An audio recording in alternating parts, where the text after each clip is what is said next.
Rise up!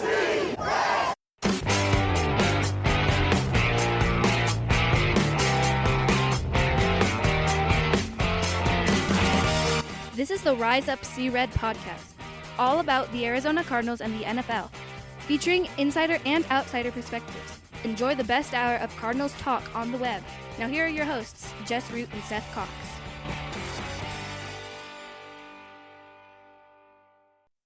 Hello, Arizona Cardinals fans, and welcome to the latest edition of the Rise Up See Red podcast, the best hour of Cardinals talk on the web. I'm your host, Jess Root from CardsWire.com, USA Today's NFL Wire site that covers, of course, the Arizona Cardinals. Is episode 729, and it is our third show of the week. It's been a minute since we got the third show. It's our opponent preview for Week 15. Cardinals, Houston Texans this weekend, 1 p.m. Eastern, 11 a.m. Arizona time, 12 noon out there in Texas. And on the line with me is Texans Wire's managing editor, Cole Thompson. Cole, welcome back to the show after you came on back during the summer to talk about the season that you thought the Texans would have in the offseason. How's that season been? Yeah, I got a bone to pick with you, Jess. I got a bone to pick with Arizona fans right now. I picked you guys to be the surprise team from the NFC. I was high on this team. I loved what I saw from Trey McBride. I thought we were going to get more growth from Martin Harrison Jr. I did pick the over of the the receiving yard total for Michael Wilson, which just cashed in. So feel pretty good about that. But outside of that, man, I am so upset with how bad things have gone this year. Has been an abject. It's just been a clown show. Yeah. It's, and things have gone so far south. This team over here, the 2 wins to start, we had an easy schedule to start things up. We're like, all right, hold on against the Saints. We're like, well, they're not trying to show anything. They beat the Panthers, then they lose the close games, and then the Tennessee game. Oh my gosh. Yeah. And everyone, and here's the thing. Nothing is going well, but it feels like at this point that they are content with making Kyler Murray and offensive coordinator Drew Petzing the scapegoat for this season. And here's the thing. They are everyone was so happy when Jacoby Brissett started, and they're like, he's doing so right. With Kyler Murray, they are since he started 3 games. But while Murray was supposedly trying to come back, and then after the Dallas game is when they said, "Oh, we're going to rule out Murray already. Jacoby's going to start." And I don't know what, the radio guys, you got to ask this. Would this have been? But Gannon normally doesn't answer that question. He's like, "Oh, that's a hypothetical. I don't worry on hypotheticals." And they asked him, "Well, would this have been? Would Jacoby be starting if Kyler were healthy?" And Gannon said, yeah. Since that time, Cardinals are 0-5 with a minus 75 point differential. The offense has gone south. And the crazy thing is that if it weren't for that ridiculous drop in the football at the goal line by Emari Demercado, which, by the way, to this day, I'm like, he crossed the plane before he dropped that. I thought that was a message. Personally. I was like, oh my God, they win that game. If Zay Jones holds on to that pass at the end of the San Francisco game, they're 4-1. They're 4-1. Now the offense hadn't looked great, but the truth is, now they're a less effective offense now. They're less efficient. They're getting all sorts of passing yards, but they have more drives per game, and they're not scoring at a higher clip either. But we're not here to talk about the Cardinals so much as we want to talk about the Texans. And I could talk all day about this Cardinals season. But let's hear about the Texans, because they are red hot. What happened early on, and what's happened in the last 5 games? Yeah, so let's start off back in week 1 through 3. There were 4 plays that ultimately decided them going 0-3 versus 3-0. There was the bad coverage play against Davis Allen in week 1, where that led to a touchdown by Los Angeles. There was the fumble by Dare Ogunbowale inside the red zone. That led to an 0-1 start. There was a 4th down conversion by Baker Mayfield on 4th and 19, where Henry To'oTo'o nearly brings him down. He misses the tackle, and Baker runs and he gains 26 yards, just enough for the first down at that standpoint. They get in the end zone with Rashad White with 2 seconds remaining. Now they're 0-2. And then there was the play, I guess it really is 5 plays, because there was the fumble by Nico Collins in week 3 against Jacksonville, where it feels like that all the momentum is going in favor of Houston, and he gets the ball knocked out of his hands right before they get inside the red zone. And then there's the Brian Thomas Jr. 46-yard reception that ultimately leads to the Travis Etienne touchdown, and they start off 0-3. Surprisingly, all 3 of those defensive plays were caused because of bad interference with C.J. Gardner-Johnson, the defensive back that was signed by Philadelphia this offseason. So after an 0-3 start, they got ties with C.J. Gardner-Johnson because, come to find out, he wasn't a fan of D'Amico Ryans. He wasn't a fan of the defensive formation. He didn't really like the fact that he was being played in a certain way, and he started going out of coverage, and ultimately he became a liability for a team. Like the big play with the Brian Thomas catch. You can see afterwards, Kamari Laster kind of lose it as a second-year player on a veteran coming from a Super Bowl team, because of the guy who he was supposed to cover, C.J. Gardner-Johnson, was Brian Thomas Jr., and they both went after the same target. Therefore, it left open the open hole, and that's where I went for the 46-yard gain and ultimately the Travis Etienne touchdown. So we get past that. They start winning some games. They go 3. Now they're 2-3. They get to the bye week. They then lose to Seattle in a really unsalivating fashion, but they come on home and they get a win over San Francisco the next week. And then CJ Stroud gets hurt. And CJ gets hurt, and they're now sitting at 3-5 and then after the Denver game, which honestly, they probably would have won if CJ didn't get hurt. There was not a lot of good priority plays in that matchup. And surprisingly, Jess, like, you're talking about a team that it was very similar to what we saw in week 2 with Tampa. 4th down stop, you go bring down Bo Nix. Bo Nix goes for a gain of 25 yards. They kick the game-winning field goals. Like, there's so many close calls. But then you get to that point of, all right, here comes Davis Mills. And Mills has to come on in, and they're down by 16 with like 11 minutes left in the 4th quarter against Jacksonville. And they ultimately have one of the greatest comebacks in franchise history. They get the 32-26 win. They hold Jacksonville scoreless in the second half, and then everything just starts to click behind Davis Mills. They go into Tennessee, and they rattle off a good win. They go back home, and they get a convincing Thursday night win with 7 sacks against Josh Allen in the second half. They go on the road with CJ back, and they win against Indianapolis. And then they go handle business this past week against Kansas City. And now they're sitting at 8-5, a game away on Sunday with a win over Arizona.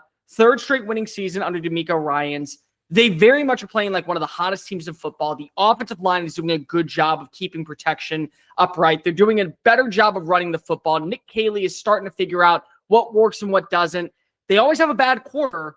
But the thing is that this defense is such an elite unit that we're not maybe at the level of what we need to be with like the Purple People Eaters or like the 1985 Bears or the Legion of Boom or 2001 Ravens. But you're right on the precipice of that for how well they're able to rush the quarterback, how great they are on third down execution, how much they're able to keep teams from scoring touchdowns and just making them settle for field goals. And they're plus 12 in the turnover margin. So they do a good job of getting takeaways. And they're doing an exceptional job with the growth of younger players. Like Kamari Lassiter's playing like a top 10 cornerback this year.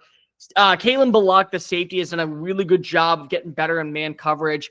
Their depth of the defensive line, like Tommy Togiai was supposed to be like a rotational 3rd down stuffer, and he's garnered first team reps because of how well he's played. And the linebacking core has been really good too with EJ Speed, with what you got with Henry To'oTo'o and Azeez Al-Shaair.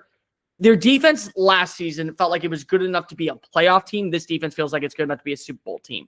And so as long as the offense is just able to get to, we make the joke in Houston, get to 20. If you can just get to 20 points, honestly, it feels like you're going to win the football game. And that seems facetious, but honestly, Jess, I think that they scored more than 20 points once over their last like 5 games. And they've won every single one. Have opponents under 20 in 4 straight and 5 of the last 7. Yeah. It's the turnovers, that the takeaways they've got is they're at an incredible pace. They've had takeaways in 11 of 13 games this year. They've had takeaways in 1, 2, 3, 4, 5, 6, 7, 8, 9 of their last 10 games, and had multiple takeaways in 4 of their last 6 games, including 3 last week against the Chiefs, 3 against the Bills, 2 against 1 against Tennessee, 2 against Jacksonville, 2 against Denver. They had 4 takeaways against Seattle. Incredibly, they didn't win that game. But Yeah. is there anything that defense doesn't do well? Because number one overall in points and yards, that's got number one on both. It's not that way. They're number one. Again, they allow the fewest first downs. They allow the fewest passing touches. They're number 3 against the pass. They're number 5 against the rush. What is there anything that is a weakness? I would say probably if you want to go, like, the third quarter has always been like a kind of a hinge point for them. They'll allow a team to kind of gain a little bit of momentum. And maybe that's because the offense has been so sluggish in the third quarter for most of the tenure over this 5-game win streak. But they allow teams to start gaining a little bit of traction. You saw last week, Patrick Mahomes connect with Xavier Worthy. And then the fourth down stop, they were able to go ahead and get Kareem Hunt into the end zone. The Indianapolis game, you saw Daniel Jones connect downfield with Alec Pierce to be able to get his way into the end zone. So they will always have, it seems like, a lull, like for the first 15 minutes coming out of the half. And so that's where a lot of teams, I think, are going to have to beat them, because they're really good coming into the break. They're really good in the first quarter. They're good at setting the tone. But then, like, something happens over a 15-minute period where everything seems to be going wrong. Missed assignments, poor tackling. You have a couple of penalties at times. That's probably been like the one element that you could say, okay, I can understand that every team has a weak point. That would be it. But really, outside of that, no. I mean, like, it's not to seem facetious or like, oh, you think that this team is good enough to win the Super Bowl. I don't. I think that right now, their offense has got to be able to give you a little bit more juice to believe that they can actually go on a run in Santa Clara. But defensively, unless you're able to have probably the number one scoring offense in the NFL, it's really hard to beat this defense. And that's a testament to what D'Amico Ryan has done. It's a testament to Matt Burke and the trust that they have with the play calling. They're really, really adamant about being able to close out games too. Like, it feels like that right when you get to those final 15 minutes, they say, let's hold them to 3. Let's hold them to under 100 yards. We do that, we're going to win the football game. And 99.9% of the time they've done that this year, they've done it. What about CJ Stroud's season? He hasn't been, like I call, magical since his rookie year. How is his play viewed this season, and where is he at in his development? It's really interesting because of, like, partially, I think that it's on CJ. Partially, I think it's on a new offensive coordinator. So they went with a completely different switch with Nick Haley. He runs a night and day unit personnel when it comes to what Bobby Slowick was running last year. The thing is that going into the season, you thought you were going to have Joe Mixon, who at times was a security blanket, kind of a safe haven for that rushing attack. Well, we kind of found out pretty early on in June that he was dealing with a foot injury. He was going to be out for most of training camp, if not all of training camp. And slowly but surely, it started going around that there's a very good shot he misses the entire season. He's not going to be back this year. So you were starting to trust a lot more of what you have with Woody Marks, what you have with Dare Ogunbowale, what you have with Nick Chubb.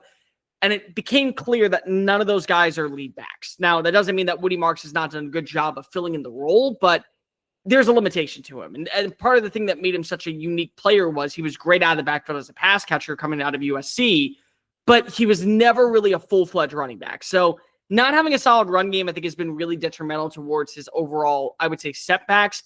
But there are some times that you watch him play, and the thing that I was really impressed with his rookie year, if he didn't like a play that was opening up, he would just throw it out of bounds to go hit reset, go back to the line of scrimmage and say, screw it, we're 3rd and 6. I'll convert on 3rd and 6 rather than take a sack and it be 3rd and 17.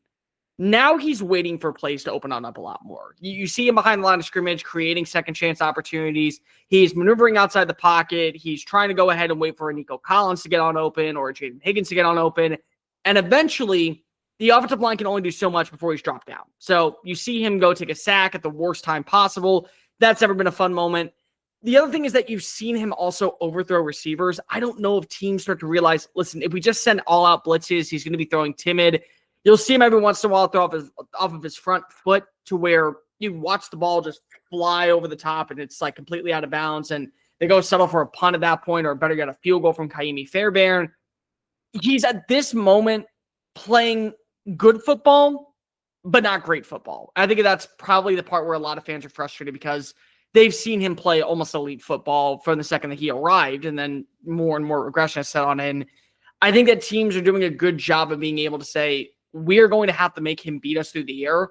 And maybe it's just not building a tempo with your two young receivers. Maybe it's the fact that he missed 3 games. He wasn't able to get a good rapport with Christian Kirk. And it sometimes feels like all you have is either Nico Collins or Dalton Schultz to get on open.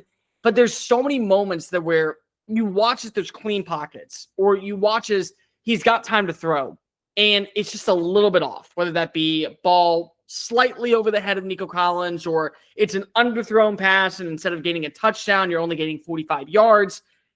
There's some growth. I think that's partially just because of where the offensive personnel is, but also there's just some limitations to his overall game. And I don't know if it's because if he's hurt or he's out at 100% or he doesn't trust what he's seeing with the open field, but he's been a good quarterback. The problem is that you saw him be a great quarterback coming out, and we did the Jaden Daniels thing where we said top 5 passer in the NFL, going to be the next superstar. And it's like, all right, guys, let's pump the brakes. Like, we should know this by now. It takes longer than 12 games to figure out who you are as a quarterback. And now we're starting to see him be more so in that range of, he was compared to Jared Goff. He was compared to Dak Prescott. I understand that now. He's going to be a reason why you can win football games. He won't be the reason why you win football games. Makes sense. Coming up next on the Rest of Us Here podcast of SR Cardinals Talk on the Web, let's move on and talk about this matchup with the Cardinals in Week 15. Keys, matchups, what are we watching? That's coming up next on Rest of Us Here Red. We're back on the Rest of Us Here podcast, SR Cardinals Talk on the Web, talking to Texans wire managing editor Cole Thompson. We look at this game, Cardinals-Texans. How do you view this game overall? Because as this season has gone for me, this is a please don't die game, because I'm gonna look at this. Here's the context. We know how good the pass rush is. Number one defense. You've got 2 guys. You got Danielle Hunter and Will Anderson, both with double-digit sacks. And here's the Cardinals situation. They have a 0 run game. Jacoby Brissett's been sacked 19 times to hit, or 70 times in 8 games. On top of that, no starting left tackle, no Paris Johnson, no Jonah Williams. Will Hernandez is out. It looks like Evan Brown, their starting left guard, is out. So it looks like that the only legit starter is center Yelda Froholt. So you've got a ragtag group of backups on the offensive line with a team that drops back 50 times a game to pass, gets sacked 3 times a game, hit 10 times a game, and no run game whatsoever to counter that. Jacoby Brissett might die on the field. Okay, to be fair, Jess, he's not a 44-year-old Phillip Rivers going up against another pass rush that is absolutely probably going to have an opportunity to have a manslaughter on a football field for the first time. Like it's not going to be that level. Like, he can still move. I'm not saying it's going to be great. Here's the thing, though. Last week, the Texans went up against 4 backup offensive linemen in the matchup against Kansas City. And then on the very first play, Wanya Morris, the backup swing tackle for Kansas City, got hurt. And surprisingly, they only got pressure on Patrick Mahomes on 18% of the dropbacks, and they only got 2 sacks. So I'm not saying that the Texans are not going to kill Jacoby Brissett. I am saying that I watched last week the Texans go up against a very banged up and bruised offensive line for a Kansas City team that had allowed, I think, like 40% pressure the week before, and they barely got pressure on 15. So maybe that's like a saving grace, is that, hey, you're going to have to lose by the turnover margin. You're going to have to lose because of, you have dropped balls. It's like way too kind. I know I am, but I also like, I get that, but like, I'm just like, I've watched this team struggle against really, really bad offensive line play. And then when they play elite offensive line play, they make it look like dog water. I mean, like quite literally, that's been like kind of the pulse around this team. I will say, though, you have 4 pass rushers that are really, really, really good at adding pressure. Tommy Togiai up the middle has quite literally been probably one of the better pass rushing interior defensive linemen in the NFL over the last 2 weeks. He's got like 5 pressures in his last 2 games. He has like 2 sacks. He got a big sack last week against Patrick Mahomes. He does a good job of winning his one-on-one battles. He's been great defending the run. And then you got to look on the outside. And there were a couple plays last week where you could tell they were letting the on-field play be the backbone of the game. But Danielle Hunter was getting held, and he still was winning a lot of his one-on-one battles. I mean, we call Will Anderson Jr. down here, Terminator, because of he just loves the nickname and he got it from Alabama. They call him Cyborg on the opposing side. Like, quite literally, you have two, what I would consider, if the movie Life Size was made for men, like a G.I. Joe being blown up like Tyler Banks. That's what Daniil Hunter looks like in person. He's almost impossible to defend. He's great when it comes to his bend. They know how to be able to run some stunts. And then you throw Danico Autry into the mix. And what's really interesting with him is that he can line up anywhere. They have him in the 4-eye technique. They have him in the 3 technique. They'll have him line up to the outside. They'll run some stunts to where you'll see Will Anderson dip on the inside. And he'll go on the inside shoulder of the tackle. And then they'll run Danico Autry to the outside. And he'll get pressure and he'll get some SWAT downs. So this could be a very interesting game when it comes to trying to defend this defensive line. But really what you got to worry about is the coverage sacks downfield. Because Kamari Lassiter has been arguably the better of the two cornerbacks this year. And what's interesting is that they don't throw to Derek Stingley Jr.'s side because they know 90% of the time he's going to get picked off. But they throw to Kamari Lassiter's side, and you don't get a lot of success from that standpoint either. But also, Jalen Petrie has been playing at an all-pro level this year in the nickel position. He's great against the run. He can cover tight ends. He does a good job of winning his battles against wide receivers. And then Kalen Bullock over the top.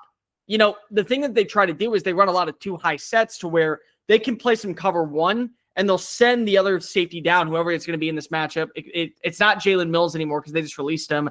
I think it's going to be Miles Bryant in this game. And he'll kind of play like that rover role, like somewhere in that 8 to 14 yard range. And then you got a guy over the top of Kalen Bullock, and he is just quick closing speed. If a ball is underthrown, he's right there for the pick.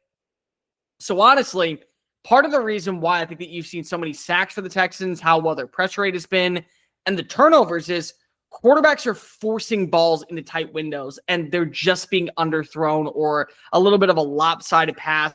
And ultimately, you get a guy like Kamari Lassiter, Derek Stingley Jr., or Jalen Petrie to kind of pick it off. And when they do that, turn the ball over at the worst time possible, and ultimately, at least the Texans at least getting 3 points.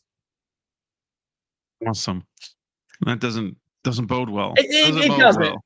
It doesn't, but I'm trying to be nice. The Cardinals, under what circumstance? Well, I say this.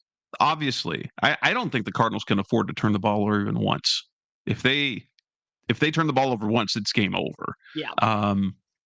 But if you're scheming against the Texans, how are you trying to find success, or how are you attacking them? I'm attacking the middle part of the field, watching as Azeez Al-Shaair is kind of guarding against Trey McBride. Like, it's really interesting, and I'll be completely transparent. I'm in my fantasy semifinals this week, and I got Trey McBride as my starting tight end, so I need him to have a good game because I'm already down because of last night's game by Tampa Bay. He is the only threat, I think, for this Cardinals team outside of Michael Wilson. And Michael Wilson is great, but Michael Wilson's going to be guarded by 24. So he's going to be basically immobile in this game. You got to dink and dunk your way with the slot receiver and with probably Trey McBride across the middle of the field on that 6 to 10 yard range. Just trying to split the linebackers up and as much as possible get coverage with Henry To'oTo'o. Like, if there was a weak point of that second level of the defense, Henry To'oTo'o in coverage is a liability. EJ Speed is the coverage linebacker that they have in on a lot of reps, especially when they run in like a spread formation. He's dealing with a knee injury right now. He's listed as questionable for this game. So you may see Christian Harris have a bigger role. Harris does a good job of creating turnovers, but he's also been basically used as a special teams guy this year. So it's like he hasn't played with the starting lineup at all in 2025. So you're probably going to have a couple of those matchups to where you can win across the intermediate. I think if you can do a good job of winning with that 6 to 8 yard range and go 2nd and 2, go 3rd and 1, and just convert and win with the time of possession. The Texans are not a team that win with explosives downfield offensively. They like to be able to win on third down execution. They like to be able to trust their rushing attack. They like to be able to kind of get those 18-yard plays and then set up another run, a run, then a pass. So they really enjoy milking the clock. I think when you put pressure on Houston to have to go up tempo a little bit more, there are some moments to where CJ Stroud will sometimes probably make an ill-advised throw, or he doesn't go through his entire progression and he sees the target open and that leads to a turnover. And it's happened before this season to where you watch this like I think the Seattle game. Seattle did a really good job of being able to slow things down right before halftime. And then Houston came on out and they were immediately sluggish because they were going so up tempo. So probably doing whatever possible to take as much time off the clock and make it feel like that Nick Caley has to be the one to survive. What other individual matchups are you looking at? You mentioned Alshire against Trey McBride. We talked about the pass rushers against the tackles. The Cardinals going to have Kelvin Beachum on one side, 36-year-old vet, and an undrafted rookie in Josh Fryer on the other side. I think it'll be Beachum on the left side and Fryer on the right side. But last week when Paris went down, Fryer played the left side. But that's because Kelvin hadn't practiced. He practiced all week on the right side. So obviously those. But what other matchups do you have your eyes on? So I'll tell you right now, the first one is Ariante Ursary versus Josh Sweat. So I think that's going to be one where you just have to be able to figure out. This is a very good pass rusher. I mean, he's got 11 sacks on the year or something like that? He does, yes. Yeah. So Ariante Ursary goes up in practice against two of the best pass rushers in the game, and Danielle Hunter and Will Anderson. There have been moments to where you see the version of an heir apparent for Laramie Tunsil. There have also been moments where it looks like he has a liability coming at the left tackle spot. This feels like one of those games where you probably want to see him be a little bit more refined with his pass rushing sets. He's always going to be flagged for at least one bad penalty in a game. It's either a holding call or an illegal motion call or a false start call. So can Josh Sweat set him off to where maybe they're pushing towards 3rd and goal. They're at the 2-yard line. They get him to jump. All right, well, now it's a false start. Now it's 3rd and goal, but they're at the 7-yard line. They miss the play, and then they have to go hit reset, and they settle for a Kaimi Fairbairn field goal. Like that's a big one to me because I do think that the Texans are trying to send a message to the rest of the AFC. We're good offensively. We know how to capitalize inside the red zone. We're a flawed team, but we're still a team that knows how to play within our strengths. So Tay Ursary, you're 13 games into your career. The pre-snap penalties have got to kind of cut down in this matchup. So that's one I'm interested in. Another one, just from the perspective of what we're going to see defensively, what can Buda Baker do facing off against Dalton Schultz? Because I think that Dalton Schultz, the thing about him is he's having a really solid year, but he's not having a year to where like you're overly impressed for a tight end. It just he catches the ball and then goes down. Like he's not making these highlight grabs. He has 1 touchdown on the season, but he does a good job of being a chain mover. So if you take away him, the Texans are really trying to get more involved in the passing attack with Jaden Higgins, and then you throw in Christian Kirk. But it does feel like that for the most part, CJ's, I think, mind makes him go with the check down to Dalton or with the deep shot to Nico. So if you're able to take away the check down to Dalton, you're probably going to get a few passes off to Nico because that's just the bottom line is that he will get fed. But there are moments to where they're underthrown balls or they're overshots down the field, and it's like you almost have a touchdown, but then you go ahead and you get it now a 3rd and 10. And that's been really frustrating. So making sure that you take away that intermediate part of the field is going to be critical, I think, for Arizona's defense, simply because if you don't want CJ Stroud to find any bit of a rapport when it comes to 86. On the other side, I'll be interested to see what we're getting from Derek Stingley Jr. versus Michael Wilson. Wilson's done a really good job, I think, of stepping on up into that quality number 1 wide receiver. I think that you would love him better as a number 2 and Marvin Harrison be the number 1. But unfortunately, Harrison's not playing in this game. So is there a way for him to be able to win his one-on-one battles? Maybe you send him in a motion type formation, or you get him warmed on up by having the pre-snap to where he's already set in motion to where he gets upfield and he's winning those battles to where you have like that kind of crisscross between Jalen Petrie and Derek Stingley to where he's moving upfield. Little things like that that could go a long way. And there have been some moments this year where Stingley hasn't looked like vintage Stingley. Not saying he's been bad, but he certainly has lost a step at times. There have been several battles this year where you've seen him kind of misread a pass, and ultimately that leads to a gain of 15 or a gain of 20. He's only allowed, I think, 1 coverage touchdown, but he's allowed a few explosive plays, a bit more than we're accustomed to seeing. So with Michael Wilson being the only receiver with, not having Greg Dortch, not having Harrison, and not having Zay Jones, and question marks when it comes to the rest of the crew outside of what you got in Trey McBride, it does feel like for this game, however you can get him in motion is going to be a win in favor of Arizona's offense. Coming up next on the Rise of Seaward podcast, best our Cardinals talk on the web. Let's move on to our picks and predictions. Who wins? How's it do? Maybe some best bets too. That's coming up next on Rise of Seaward. We're back on the Rise of Seaward podcast, best our Cardinals talk on the web, talking to Cole Thompson from the Texans Wire. Now we get to make our predictions. I predicted not a great outcome for the Cardinals on the preview show with Seth, and for me, that was 27-10. The Texans offensively are who they are. The Cardinals certainly can give up a lot of points, but I think this is a methodical win, a dominant win, and I expect to see defensive touchdown too. 27-10 Texans, definitely not the Cardinals.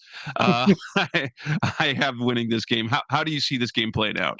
I'll be a little nicer. I think it's going to be 24-10. I do think that the Texans will get a pick six. I am predicting either a pick six or a scoop and score defensively, because I just don't trust this Texans offense. And I think that ultimately it's going to be a shame that this is a team that has such an elite defense that's built to win a Super Bowl title, but it's going to come up short. And maybe that's just because of, I trust what you got with Josh Allen. I trust what you have when it comes to Lamar Jackson if they get to the playoffs, and one or two plays, maybe the deciding factor in that game. But I just don't trust Houston's offense right now to be able to even score on teams that are underwhelming this year. But I do think that you will get to 24 points. They will find their right way into the end zone twice. They'll get a Kaimi Fairbairn field goal. I expect the first point of the game to be a Kaimi Fairbairn field goal, because that's like been the accustomed plan for Houston this year. They have a really good drive or two within the first quarter, and then they'll drop it because of like a really bad pre-snap penalty. And that's a way that Arizona can actually kind of keep this thing interesting in the first half, is can you get Houston to have an illegal motion or an ineligible man downfield or a false start at the worst time or a holding penalty? Because the offensive line, for as much improved as it's gotten since Trent Brown's taken over at right tackle, they still are so accustomed to jumping off sides or having the worst penalty at the ill-advised time to where that becomes an issue. And I think that certainly can be something that you pay attention to. But ultimately, I do think that they will find their momentum going into the second quarter. They'll jump up to like a 17-7 lead at the halftime, and then Jacoby Brissett will come out, and they'll get a strip sack by Danielle Hunter, and Will Anderson will scoop and score it. And then you'll just get a late touchdown by Woody Marks, and they'll be 24-10. Yeah. We look at that. Sounds about right. That sounds about right. And it won't even feel close. It'll only be a 14-point the score win, but it will won't not feel indicate close. how dominant the game is from Houston's Right. side defensively. That's I what I 100% I expect. Now, here's the question, because Jacoby Brissett's thrown for over 250 yards every game he started. The Texans have only allowed one in Josh Allen. Does Jacoby get to 250 yards? All right, Jess, do you trust this rushing attack to get any momentum on the ground? No. They had 10 rushing attempts from the running backs last week. They're dropping back 50 times a game. So and a lot of their yards is simply out of volume, but yeah. So like that's the thing, is that with Josh Allen, he had 5 passes at 20 yards downfield. And outside of that first quarter where James Cook went off to the races, they basically held the rushing attack. They held running game intact. Like, if you take away that 71-yard run by James Cook, they ended up having less than 100 rushing yards. And the thing about James Cook is that was the only game this year where he has not ran for over 100 yards, and they haven't won a football game. So if you take away that big one explosive play, they find themselves in a pretty good spotlight. I'm going to lean yes, because I think that Houston will probably give up like a late touchdown or something like that just to go ahead and let it kind of simmer. So by that point, you're dropping back 40-plus times. You're probably going to get a few big plays, but we're pushing that line. Like if you said 260, I would say no. If you told me 240, I probably would go, you're right in that range. The over-under for him is 236.5. I would take the over. I would take the over in that standpoint. I don't know if you'll get to 250, but if you were to put a gun in my head right now, I would say, yeah, 252, like just over that line. What about CJ Stroud? 234.5 is his line.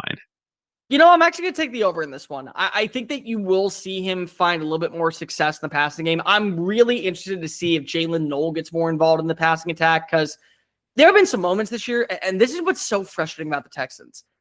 I don't know if it's a Nick Caserio thing. I don't know if it's a D'Amico Ryans thing, or it's just a trust factor thing with the rookies. But when Jalen Noel's in the lineup, the explosives hit. I mean, like he's averaging like 14.2 yards a catch, and he's got like 5 catches this year of over 30 yards downfield.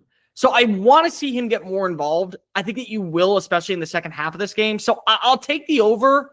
I'm not confident, but I'm also pretty confident that you will at least see him kind of flirt with that line. Look at Woody Marks' rushing line at 76.5. Do you like that? No, because he's been dealing with an injury, and I think they're just going to try to go ahead and rest him for the next couple games because they really need him to kind of step on up in the matchup against Los Angeles. And depending on what happens with Jacksonville, because Jacksonville still has a half-game lead over Houston, going into those last 2 games against the Colts and the Chargers, they're going to have their offense humming at the right time. So I'm going to say no. I could see Dare Ogunbowale actually seeing a lot more reps in this game. So that probably is why. Like, unless you get one run of over 40 yards downfield, I think he's going to hit like about 55 to 60. What about Nico Collins? He's set at 5.5 reception and then 76.5 receiving yards. Okay, so I'm going to take the under when it comes to the receptions because it feels like right now he's getting about 4. Like about 4 per game. But I'm going to take the over in the receiving yards. Because last game, he had 121 yards in the first half. He had 3 catches of over 30-plus yards downfield. So I think that there's a reason to believe he'll be your big play guy. Like he'll get a one-on-one for like a 60-yard gain, and then he'll get another one for like a 25-yard gain, and then he won't be seen for the rest of the night. And it'll be like 82 yards on the night, but he'll be over and he'll have like 2 catches. So, Jaden Higgins over 38.5. Jalen Noel over 7.5. I'm taking the Jalen Noel one, 100%. There comes a level where Christian Kirk, I get him being on the field, but there's just been no traction or momentum with him and CJ, and there's been at least a little bit with Jalen. So I'll take the Jalen one. I'll take the Jaden one too. I think he's over the last few games, he's been averaging about 45 to 55 yards. So if you give me 38, yeah, I mean, what's his catch total or receptions total? For Noel 1.5, but you get the it's good because it's over 1.5 for plus 130. It's one of my favorite bets of the night. Yeah, that's an easy bet, I think, in my opinion. But what about Jaden Higgins? What's his catch? Higgins is 3.5 at minus 105. Yeah, I'm gonna take him. I think he'll get about 5 catches or 6 catches in this game. So far, you're seeing Nick Caley try to scheme up Jaden Higgins more. So I think you will see him have a couple of big time plays.